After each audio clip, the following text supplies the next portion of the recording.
Noong Martes o Lunes, ginamit ni Ramil, ang aming big boy, ang aming sasakyan dahil mahalaga ang kanyang mga karga. At dahil kailangan namin ang isang bagay na dapat mabili sa SM, kami po ay nagdesisyon ni Mama na pumunta, maglakad at mag-commute. Now, pinoproblema po natin yung init ng panahon. Sapagkat katunayan, dalawa sa mga commandant yata ni Ramir, mga senior citizen, ang isa ay 75 at 77 yung isa, na nagpumilit lumabas, pinigilan ng principal, nasa loob ng covered court, bumagsak at tinamaan ng heat stroke. Dalawa silang namatay. Kaya pinoproblema namin yung init, kaya hindi kami lumalabas sa bahay ni Mama, pero kailangan naming bilhin ng isang bagay na kailangan sa bahay. So nagdesisyon kami na mag-commute, maglakad. At ang tanging dala namin ay yung maliit na payong ko na binili ko sa Lazada para sa isang tao lang.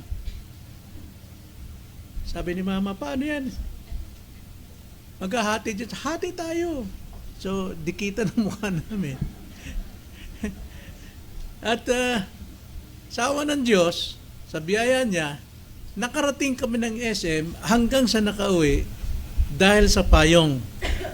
At kami ay naproteksyonan sa problema ng init ng panahon sa ganong kalagayan. Now, ang payong po ay sumisimbolo sa pangako ng Diyos. Lahat tayo ay nakasilong sa pangako ng Diyos. At ang pangako ng Diyos ang siyang nagpoprotekta sa atin sa araw-araw ng ating ginagawa, anuman ang ating hanapbuhay, at saan man tayo nagpupunta, hindi dahil sa ating lakas, hindi dahil sa ating mga gamit na mga gadgets, kaya tayo ay naliligtas sa lahat ng panganib sa tindi ng init ng pagsubok, kundi dahil sa pangako ng Diyos. Nabubuhay tayo sa pangako ng Diyos. So ngayong umaga, nais kong buksan natin ang banal na kasulatan na magtuturo sa ating magtiwala sa Diyos sa kabila ng mainit na problema sa buhay, ang kanyang pangako. 1 King chapter 1 verses 15 to 21. Medyo mahaba ito mga kapatid, ngunit content is para maunawaan natin ang kasaysayan, sapagkat dito makikita natin ang mga aral tungkol po sa proteksyon ng pangako sa buhay natin bilang mga Kristiyano. Ganito po ang sabi: kaya't pinasok ni Batseba ang hari sa silid, na noon ang hari ay lubhang matanda na, at si Abisag na Sunamita ay siyang nag-aalaga sa hari. Si Batseba ay yumukod at nagbigay galang sa hari at sinabi ng hari, "Anong ibig mo?" Sinabi niya sa kanya, "Panginoon ko, isinumpa mo sa iyong lingkod sa pamamagitan ng Panginoon mong Diyos na sinasabi, tunay na si Solomon na iyong anak ay maghahari pagkamatay ko at siya'y uupo sa aking trono. At ngayon si Adonias ay naging hari, bagaman hindi mo ito nalalaman, Panginoon kong hari. Siya'y nag-alay ng mga baka, mga pinatabang hayop, ng napakaraming tupa at inaanyayahan ang lahat ng anak na lalaki ng hari, at si Abiatar na pari at si Huwab na puno ng hukbo. Ngunit si Solomon na iyong lingkod ay hindi niya inanyayahan. Panginoon kong hari, ang paningin ng buong Israel ay nakatuon sa iyo upang iyong sabihin sa kanila kung sino ang uupo sa trono ng aking Panginoong hari pagkamatay niya. Kung hindi, mangyayari na kapag ang aking Panginoong Hari ay natutulog na kasama ng kanyang mga ninuno, ako at ang aking anak na si Solomon ay mabibilang sa mga may sala. Itong salita ng Panginoon, tayo'y manalangin. Opo Panginoon, ang salita ninyo'y tulad ng isang lampara na nagliliwanag sa aming mga paa at liwanag sa aming landas na patutunguhan upang aming maabot at marating ang buong layunin mo, Panginoon, sa aming buhay. Nawa, bigyan nyo kami ng liwanag ng iyong salita ngayong oras na ito upang matahak namin, masalubong namin ang init ng problema sa aming pong mga buhay. Ang lahat ng ito'y samot dalangin namin sa tanging pangalan ng Panginoong Hesus. Amen. Now, sa buhay natin, may mga pagkakataon na tila hindi natutupad ang mga pangako sa atin either ng Diyos o ng tao. So sa ganitong sitwasyon, madali tayong manghina, madali tayong mabalisa. Gayunpaman, ang kwento dito sa kasaysayan ng buhay ni Bathsheba ay nagpapakita na ang pananampalataya sa Diyos ay hindi lamang sa panahon ng kaginhawaan, kundi lalo na sa panahon ng problema o pagkabalisa at panganib. Now, ayon dito sa ating binasa, nakaraan ating nalaman ang pagiging matanda ni David at mahinang-mahina na siya. At siya ay umaasa lamang sa tulong sa mga taong may mga dakilang loob upang siya ay bigyan ng init sa kanyang katawan sapagkat nanginginig siya dahil sa kanyang katandaan. At sila'y tumawag ng isang dalaga na maganda ng pangalan ni Sabisha. Now, hindi para siya'y maging asawa, kundi maging lingkod tulad ng caregiver na tapat siya. Ano man ang kalagayan ni David, siya'y tumutulong na pakainin, bihisan, paliguan, at bigyan ng init, tumatabi sa gabi para magkaroon ng init. Tapat si Bathsheba sa kanyang paglilingkod, tapat din si David sa kanyang pagturing sa tumutulong sa kanya. At ito'y nakita natin na marami sa buhay natin na tulad nito mga alagad ni David ay hindi po humingi muna ng tulong sa Diyos, kundi sila'y gumawa ng kanilang sariling pamamaraan. So ngayon, pagkatapos nito, nakita natin na si Adonias gusto niyang maging hari.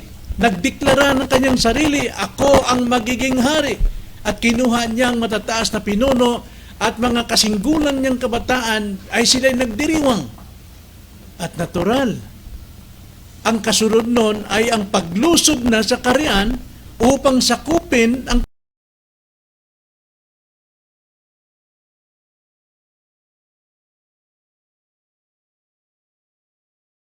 Solomon at si Bathsheba o di kay maaring mamatay. Kaya nangamba itong si Bathsheba at ang buong kaharian nangamba sa maaring pagdanak ng dugo.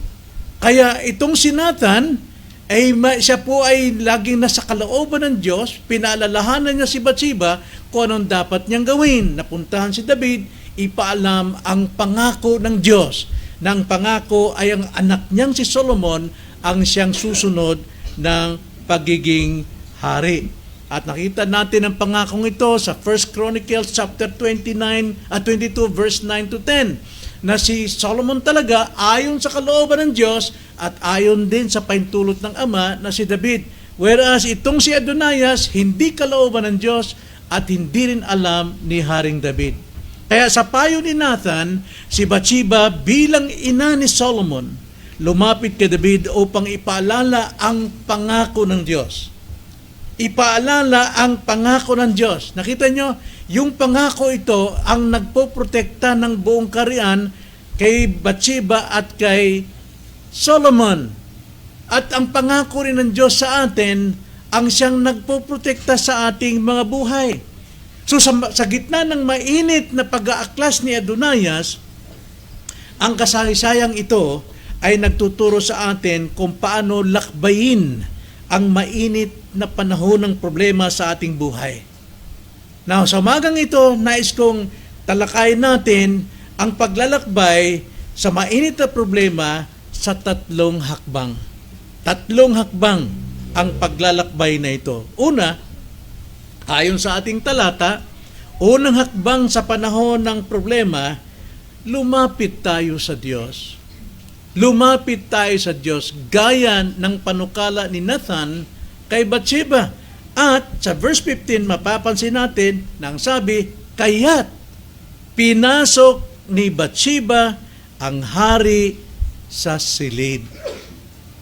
Kaya't pinasok ni Bathsheba ang hari sa silid. So sa panahon ng takot at panganib, si Bathsheba hindi nanatiling tahimik. Hindi siya nagwawalang bahala. Lumapit siya sa tamang tao. Ang tamang taong ito ay ang hari. Hindi siya lumapit kung kani-kaninong mga pinuno. Hindi siya lumapit sa mga taong maimpluwensya. Kundi tama ang kanyang nilapitan, walang ibang makapagbibigay ng solusyon maliban ang hari, sapagkat nasa hari ang pangako ng Diyos. At sa atin ding mga buhay, mga kapatid, kapag tayo po ay pumapasok sa mainit na problema at pagsubok, wala tayong ibang lalapitan, kundi ang tanging Panginoong Hesus natin na siyang hari ng mga hari, Panginoon ng Panginoon. Unahin natin ang kanyang kaharian at ang kanyang katuwiran, sapagkat may pangako, idaragdag niya ang lahat ng ating pangangailangan. At bakit tayo pumupunta sa iba't ibang lugar? Bakit tayo nagtitiwala sa tao? Bakit tayo nagtitiwala sa anumang organisasyon o samahan? Lumapit tayong una sa Diyos, sapagkat yun ang tama nating lapitan una sa lahat. At dito si Bathsheba, lumapit siya sa tamang tao para sa hustisya. Walang ibang makapagbibigay ng hustisya sa atin, sa anumang problema. Even our country, maging sa ating bansa, hindi tao, hindi presidente o sino mang tatayong presidente ang makapagbibigay sa atin ng tamang hustisya, kundi tanging ang Diyos lamang. Nga nagkakagulong ating bansa, manalangin tayo at lumapit tayo sa Diyos, sa tamang Diyos na siyang makapagbibigay sa atin ng tamang katuwiran o katarungan. So itong pangyayari ito nagpapakita na sa panahon ng pagkabalisa, dapat tayong lumapit sa Diyos sa pamamagitan ng panalangin. Nalakita natin ang panalangin, tayo nasa presensya ng Diyos. Tayo nasa Kanyang mukha. Tayo nasa Kanyang harapan. Kaya dapat lamang tayong lumapit sa Kanya. Tulad ng isang bata. Kaya sabi ng Panginoon sa mga alagad, maging tulad kayo ng mga bata. Bakit po? Ang bata, kapag mayroon siyang naramdamang natatakot, saan siya tumatakbo? Natural sa tatay niya. Takbo agad siya, yakap sa tatay niya. Bakit? Sigurado siyang poprotektahan ng kanyang tatay. Hindi siya itatakwil. Ganon din ang Diyos. Kapag tayo po'y may problema, may kabalisahan, mainit na problema at pagsubok, lumapit tayo, takbo agad tayo sa Diyos, sapagkat siya lamang ang ating matatakbuhan sa lahat ng ating pangangailangan. Sa panahon po ng kagipitan, problema, ang Diyos po, gaya ng kanina sa Psalms devotion ng mga kalalakihan, nakasentro si David doon sa presensya ng Panginoon, doon niya matatagpuan ang kagalakan. Psalms 46 verse 1, ganito ang pagkakasabi, mga kapatid. Ang Diyos ay ating kanlungan at kalakasan, isang handang saklolo sa kabagabagan. Handa. Laging available ang Panginoon. Ang kailangan lang natin ay lumapit. Kung tayo lalapit sa tao, maaaring hindian tayo. O wala siya, may trabaho siya, abala siya. Pero ang ating Diyos, kahit siyang may kontrol ng buong sansinukob, lagi siyang may panahon sa atin kapag tayo lumalapit sa Kanya. Kaya hindi tayo mabibigo. Amen? Sa Kanya tayo lumapit pagdating sa mainit na problema. So yun ang una. Unang hakbang ay ang paglapit sa Panginoon. Ikalawang hakbang sa panahon ng problema, alalahanin ang mga pangako ng Panginoon. Alalahanin ang mga pangako ng Panginoon. Tingnan niyo sa verse 17, sa unang bahagi, sabi niya, sinabi ni Bathsheba kay David sa hari, sinabi niya sa kanya, Panginoon ko, isinumpa mo sa iyong lingkod sa pamamagitan ng Panginoon mong Diyos na sinabi, tunay na si Solomon na iyong anak ay maghahari pagkamatay ko at siya'y uupo sa aking tabi. Pinanghawakan ni Bathsheba yung pangakong yon ni David, na alam natin ang pangakong yon ay mula sa Diyos kay David. At ang Panginoon ay hindi mabibigo sa kanyang pangako. Blessing sa pangako ng Diyos, tayo ay naging bumabatay sa ating pagtitiwala sa Kanya. Panginoon, isinumpa mo sa iyong lingkod, ang sabi ni Bathsheba. Si Bathsheba rito, kitang-kita natin na sa tagal ng panahon, hawak niya ang pangako ng Diyos sa pamagitan ni David. Tayo rin naman, hawak natin ang pangako ng Diyos sa pamagitan ng ating Panginoong Yesus. Hindi tayo mabibigo. Hawak ni Bathsheba, pinanghawakan niya ito, 2 Samuel, at sa 1 Chronicles chapter 22, na si Solomon ang papalit sa kanya. So ang salita ng Diyos, ang ating batayan ng pagtitiwala sa panahon ng kawalang katiyakan sa ating buhay. Ano ang kalagayan natin ngayon? Mayroon ba tayong kinatatakutan dahil tayo ay nag-aalala? Mayroon bang hindi kasiguruhan sa atin? Hindi tayo pababayaan ng Diyos. Ang pangako niya, ang nagpoprotekta sa atin, yan ang pumapayong sa atin. Ang kanyang grace. The canopy of blessing is God's grace to us. Yan po ang siyang nagpoprotekta. Saan tayo pumunta, mga kapatid? Tandaan natin, mamuhay tayo sa pangako ng Panginoon. Salita niya ay maaari nating panghawakan. Alam niyo, minsan, ang anak kong si Rami, nung panganay, siya pa lamang, nung kami po ay panahon ng, ng araw ng mga patay, lahat kami pamilya nasa Manila, Memorial.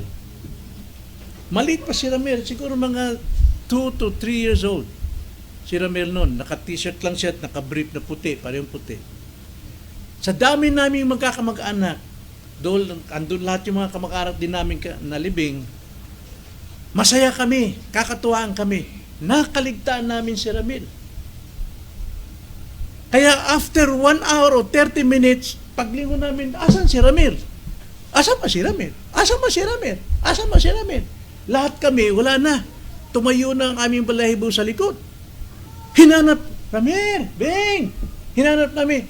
Ako man, takbo ko sa may ilog, kasi may ilog doon sa... Nahanap ko, baka lumutan na yung anak ko. Alam mo, may 1 oras namin hinanap si Ramel. May balita, nandun sa gate. Hawak ng gwardya. Takbuhan kami ron. At itong bata namang ito, mataba siya, maputi, tatawa-tawa lang, bungi. Maraming lipstick. Kaya sabi ko, hindi maaaring mawala ang anak ko. Kaya pag nakakaintindi na siya, tuturuan ko talaga. Sasabihan ko siya. Kaya nung nandun kami sa Makati nakatira noon, sa may San Antonio Village, kinausap ko siya, Nak, mga 4 years old, 5 years old na, Nak, makinig ka sa akin. Pakinggan mo sabihin ko, ha? Opo. English speaking nung maliit pa yan eh. Bisaya ka lang. Ngayon, sabi ko, Nak, makinig ka sabihin ko. Paniwalaan mo ako. Opo. Papasyal tayo sa SM, sa Ayala. Opo. Gusto ko po yun. Ngayon, kapag ka tayo'y nagkahiwalay, dahil malaki yung SM, pag tayo nagkahiwalay, at napansin mong nawala ako sa tabi mo, tumigil ka dyan. Huwag kang alis. Huwag kang alis. Huwag kang iiyak. Kahit abutin ng hapon, huwag kang alis. Huwag kang iiyak.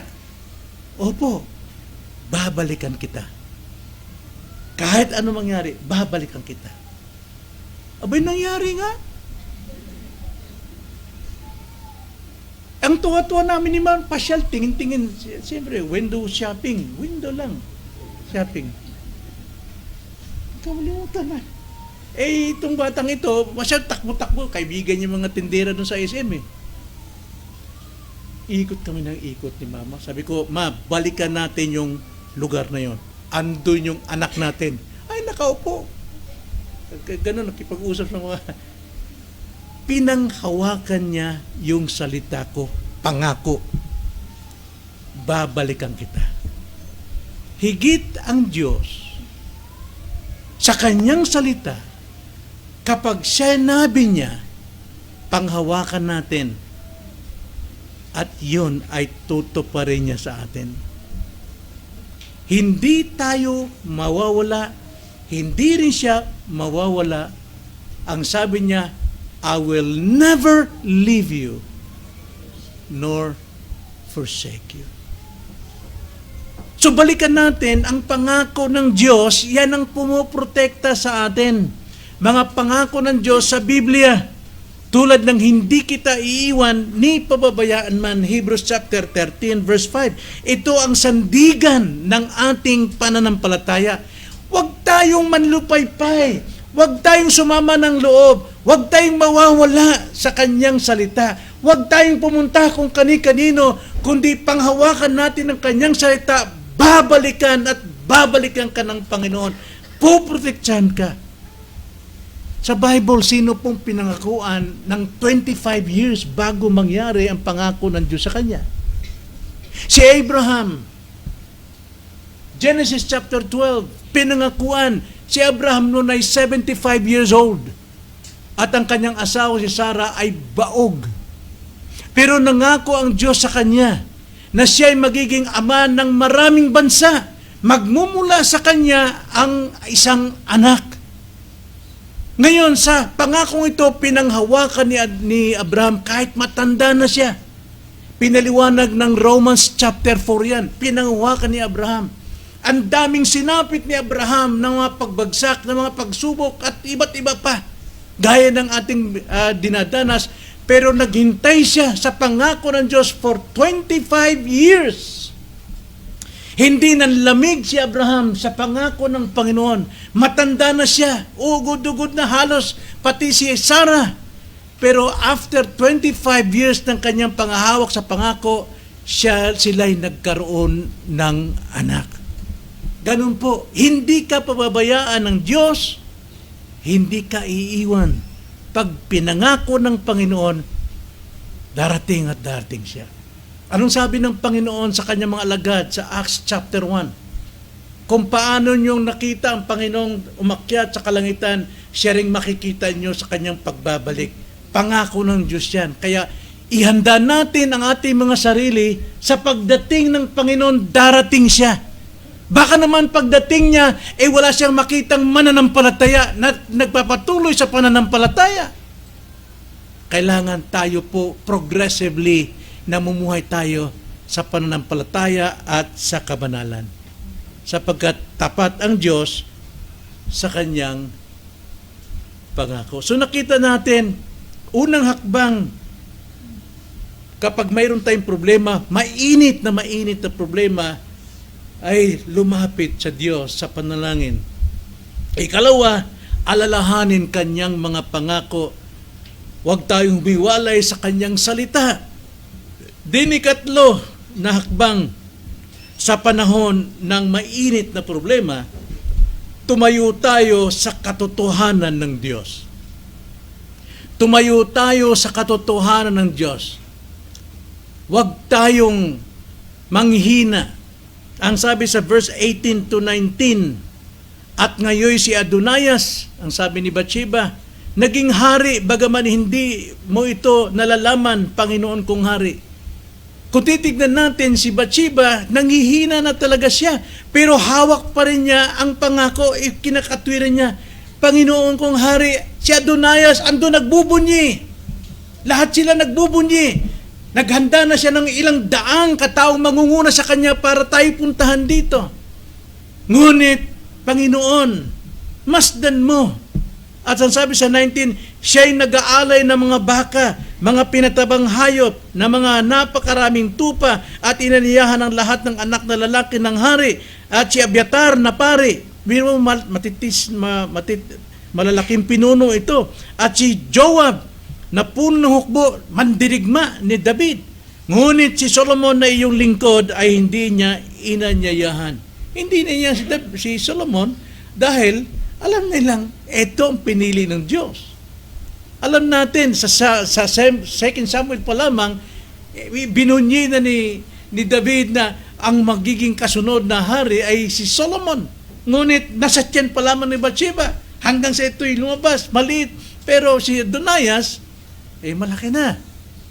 Pero alam ng lahat na si Solomon ang pangako ng Diyos. At itong si Bathsheba, anumang kaguluhan ito, nakaupo na si Adonias sa trono, pero hawak pa rin niyang pangako ng Diyos. Lumapit siya kay David at sinabi ang lahat. So, si Bathsheba rito, mga kapatid, ay tumindig sa katotohanan, sa kabila ng panganib na dulot ng pag-aaklas ni Adonias. Kapag nalaman ni Adonias na itong si Bathsheba ay lumapit kay David, na si David ay matanda na, nanginginig na, baka ipakontempt yan si Bathsheba. Kaya si Bathsheba, malakas pa rin loob, hindi siya nanghina, tumindig siya kung ano yung pangako ng Diyos. Matapang niyang ipinaabot ang problema kay David. Sabi sa verse 15, kaya't pinasok ni Bathsheba ang hari sa silid. Siya'y sumunod sa payo ng lingkod ng Diyos na si Nathan. Kaya napaka biyaya natin kung tayo po'y tumatayo sa katotohanan at tayo po ay nagpapayo ng katotohanan. Mapalad ang iglesia na lahat ng miyembro ay tumatayo sa katotohanan at nagtuturo sa iba ng katotohanan. At ito si Nathan at si Bathsheba na masunurin. Mahilan tulad natin si Bathsheba sa mga whistleblower, yung mga kinukuhang resource person, witness sa Senado, sa Kongreso. Whistleblower ito, ang tapang-tapang, maliban doon sa mga sinungaling, ha? Pero yung totoong whistleblower, ang tapang-tapang niya, magsasalita siya kung ano yung alam niyang katotohanan, kahit na siya paglabas ay maaari siyang patayin. May tangka ang kanyang buhay, pero tumatayo, tumitindig, dahil katotohanan ang kanyang sinasabi. Nawa, mga kapatid, tayo rin ay manindigan sa katotohanan at hindi kasinungalingan. Hindi sa pagkukunwari. Iwasan natin sa ating mga labi na tayo nagkukwento, gumagawa ng kwento, gumagawa ng chismis. Dapat tayong manindigan kung ano yung katotohanan. Maging whistleblower tayo o maging Bathsheba tayo, mga kapatid. Bilang Kristiyano, maging matatag tayo sa pagsasabi ng totoo lamang, saan mang dako, sa ating pamilya, sabihin ang katotohanan, sa ating trabaho, sa ating eskwelahan, sa ating pamamayan o sa ating komunidad. Ito po yung community. Dapat katotohanan lamang ang ating panindigan. Tulad ng panalangin ng aking kapatid kanina, doon sa men's, na isang pagpapala, Panginoon, ang magkakapatid nagsama-sama sa katotohanan, nagmamahala, nagkakaunuan. Isang biyaya po yan. Magkakaroon lamang ng problema rito kung tayo mismo gumagawa ng kasinungalingan, hindi tumatayo sa katotohanan. Dahil marami tayong mga kapatid nakikita, maaari silang matisod sa iyo. Maaari silang manghina dahil sa nakikita ang iyong ginagawa, hindi ka man nagsasalita pero tumatayo ka sa kasinungalingan. Dapat tumindig tayo sa katotohanan lamang. Bilang Panginoon, bilang alagad ng Panginoong Hesus, manatili tayo sa kanyang salita. Sapagkat sa kanyang salita ay pawang katotohanan at ang katotohanan lamang ang siyang makapagpapalaya sa atin. Sarap, no? Lahat tayo walang kotso-kotso, walang problema. Lahat tayo nasa katotohanan. Masaya tayo, mataba ang puso natin. So yun yung pangatlong hakbang. Pang-apat, mga kapatid, sa verse 20 to 21. Sa panahon ng problema, magtiwala sa plano ng Diyos. Magtiwala sa plano ng Diyos. Verse 20 to 21. Panginoon kong hari, sabi ni Bathsheba, ang paningin ng buong Israel ay nakatuon sa iyo upang iyong sabihin sa kanila kung sino ang uupo sa trono ng aking Panginoon, hari, pagkapatay niya. Alam nyo, mga kapatid, itong mga Book of Kings, maraming naghangad dito ng posisyon. Maraming naghangad dito ng kapangyarihan. Palit-palit ang mga hari. Pinahintulot ng Panginoon upang supilin ang mga taong hindi nagtitiwala sa Kanya. Kaya nga kung ano ang puno ng kaharian noon, kung anong hari, siyang kinakaing bunga ng lahat ng mga sumusunod. Kaya kung anong puno, ganun din ang kanyang mga tauhan. Maging sa iglesia, kung ang namumuno ay mayroong kasalanan, ano mang galing niya magsalita, gaano man siya kahusay magpaliwanag ng salita ng Diyos, wala pong magandang bungang espiritual. Karnal po ang mangyari. Sapagkat sinasabi mismo ng Panginoon, makikilala ang mga prutas sa pamamagitan ng puno. Ituwid mo ang puno at lahat ng mga bunga ay matuwid. Ngunit, pabayaan mong puno masama, maganda man tignan, Kristiyano man tignan ang mga miyembro, pero siyang kinakain mula sa puno. Hindi pwede magsinungaling ang Panginoon doon. Kaya kung kayo po'y makikinig ng mga ngaral, wag basta kayo humanga sa husay at galing niya. Tignan niyo muna ang kanyang buhay. Siya ba ay talagang tinawag ng Diyos? Siya ba ay itinangi ng Diyos na isagawa ang ipinapangaral niyang salita? At tama si Bathsheba sa nilapitan niyang pinuno. Sapagkat bagamat hindi perfect si David, pero tumatanggap siya ng kamalian. Siya'y nagsisi. At lalo niyang pinagtibay na manghawak sa puso ng Diyos. Kaya nga bilang mga Kristiyano, tayo po ay magtiwala tayo sa plano ng Diyos.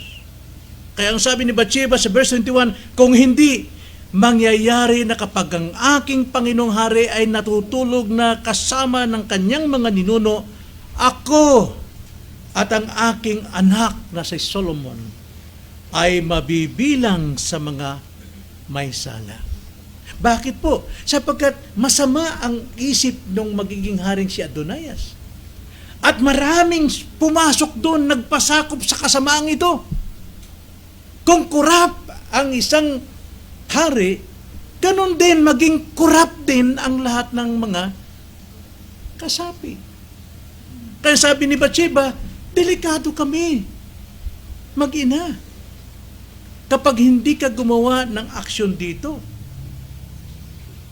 So si Bathsheba talagang nagtiwala, hindi lamang siya kumapit sa pangako ng Diyos, kundi siya ay nagtiwala sa plano ng Diyos, na ang plano ng Diyos kailanman ay hindi mabibigo. Kailangan lang kumilos. Kailangan lang gumalaw tayo.